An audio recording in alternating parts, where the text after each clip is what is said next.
Max remains in the clink, and Jane anxiously asks Carol why she was talking to the police. Is she right to be nervous? Later, an overwrought Jane decides to tell Carol the truth. Can Ian stop her? Cindy argues with Bobby after she finds him about to put a brick through Max's car window, and the little killer pushes her over. Meanwhile, Cindy and Ian come up with a plan to try and silence a potential leak. More evidence about Lucy comes to light, and it sets the Beales against each other, but Jane comes up with a master plan to save the family. Ronnie doesn't believe Roxy stopped seeing Dean, especially when she sees her in a top Dean bought her from the market, forcing her sister to come clean. Ronnie warns Dean not to hurt Roxy, while Dean reveals to a horrified Roxy that Ronnie has set up a hidden camera to snoop on them.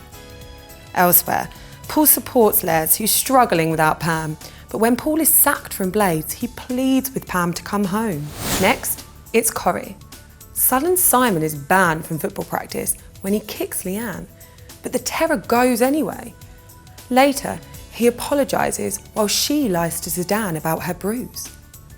Leanne takes Simon and his mates to the bistro, and she has to scold him when he steals vodka, and they all get drunk.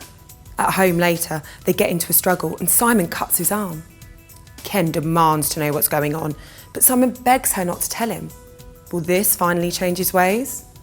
Tracy storms out of the bistro when Robert is nice to her, the rotter, but later she almost makes a confession to him.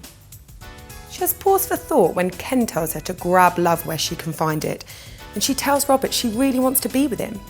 When Tracy learns Deirdre has left 80 grand in trust to Simon and Amy, and Tony's dumped a load of stock on her, she decides to ask homeless Robert to move in with her and Ken.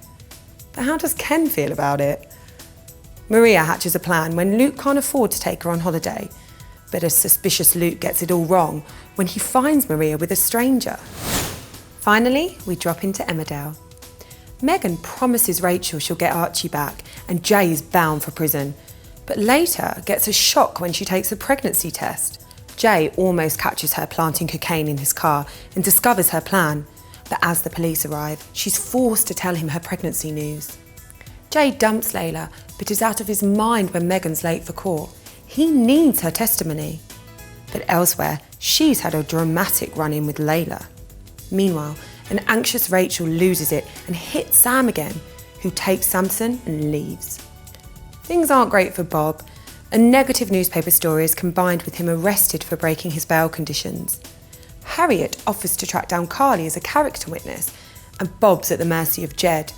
But when Bob has an accident, Harriet suspects Jed's responsible. After last week's tragedy, one person's confession causes a split in the village, and a local faces the wrath of an angry crowd, and arrests are soon made.